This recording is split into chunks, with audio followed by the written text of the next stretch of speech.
السلام علیکم defence lovers friends, defence updates میں چین کی ڈرونز کے لیے الگ سے انڈسٹری پارک بنائے جانے کی خبر پر بات کریں گے۔ اس کے علاوہ انڈین ایئر کرافٹ کیریئر میں لگنے والی آگ، انڈیا میں یورینیم سمگلنگ کی کوشش، آسٹریلیا کی جانب سے اسرائیلی کمپنی پر پابندی کے علاوہ پاکستان اور ترکی سمیت دیگر بین الاقوامی دفاعی خبریں بھی اس ویڈیو میں شامل ہوں گی۔ So let's start.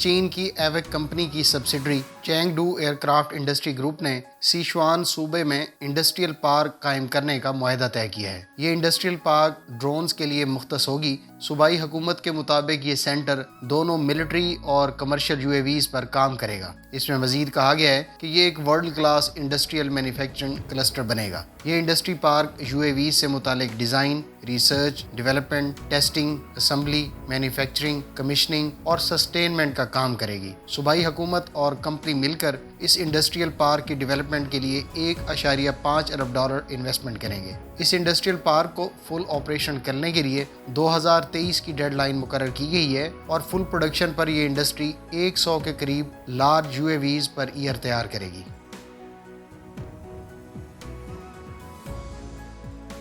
فرینڈز، ترکی کے سفیر احسان مصطفیٰ یورودکول نے سربراہ پاک فضائیہ air chief marshal Zaheer Ahmed Babar Sidhu سے ملاقات کی ہے۔ ترک سفیر نے پاک فضائیہ کی کمان سنبھالنے پر ایئر چیف کو مبارکباد پیش کی۔ دونوں کے درمیان پیشہ ورانہ اور باہمی دلچسپی کے امور پر تبادلہ خیال ہوا۔ احسان مصطفیٰ نے پاک فضائیہ کی پیشہ ورانہ مہارت کی تعریف کی اور کہا کہ دونوں ممالک کی عوام کے مابین مذہب اور ثقافت سے جڑا ہوا اخوت اور بھائی چارے کا ایک مضبوط رشتہ قائم ہے۔ ایئر چیف نے کہا کہ ترکی ان چند ممالک میں شامل ہے جنہوں نے ہر موقع پر پاکستان کی بلا شرکت غیر حمایت کی ہے۔ ایئر چیف نے اس بات کی یقین دہانی کرائی کہ دونوں ملکوں کی فضائی افواج ہر شعبے میں باہمی تعاون جاری رکھیں گی۔ یاد رہے کہ گزشتہ چند دنوں میں چائنیز ایمبیسڈر چیک ریپبلک کے سفیر نے بھی پاک فضائیہ کے سربراہ سے ملاقات کی ہے۔ فرینڈز، ہمارے چینل کو سبسکرائب کرنے کی درخواست پر ہماری پوری ٹیم آپ کی جانب سے مثبت جواب دینے پر شکر گزار ہے۔ ہم امید کرتے ہیں کہ آپ آئندہ بھی ہماری حوصلہ افزائی کرتے رہیں گے۔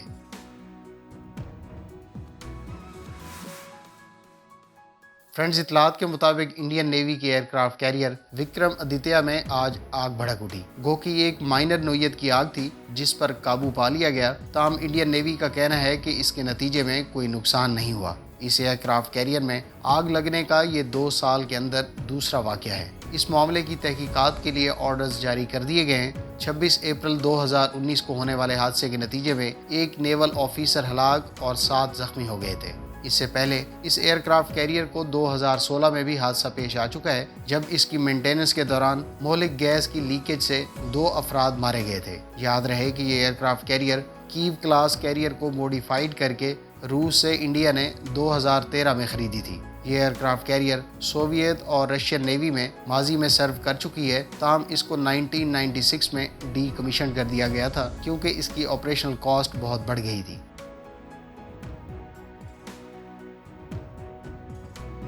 یو ایس ایئر فورس نے اعلان کیا ہے کہ وہ نئے F-15EX طیاروں پر ناردرن ایج ایکسرسائز 2021 کے دوران ٹیسٹ کنڈکٹ کرے گی۔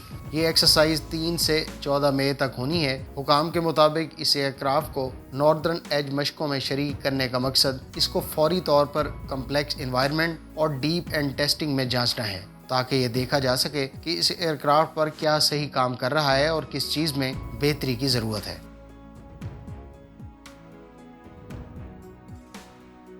فرینڈز، برطانوی وزارت دفاع نے اپنی آرمی کے لیے $1.1 ارب مالیت کے نیکسٹ جنریشن چیلنجر 3 مین بیٹل ٹینک کا آرڈر دے دیا ہے۔ چیلنجر 3 کو یورپ کا سب سے خطرناک ٹینک قرار دیا جا رہا ہے۔ اس ٹینک میں additional high velocity ammunition carry کرنے کی صلاحیت ہوگی۔ یہ ایمونیشن زیادہ تیزی سے ٹریول کرنے کے علاوہ زیادہ رینج بھی رکھتا ہے۔ اس کے علاوہ چیلنجر 3 میں بہتر انجن،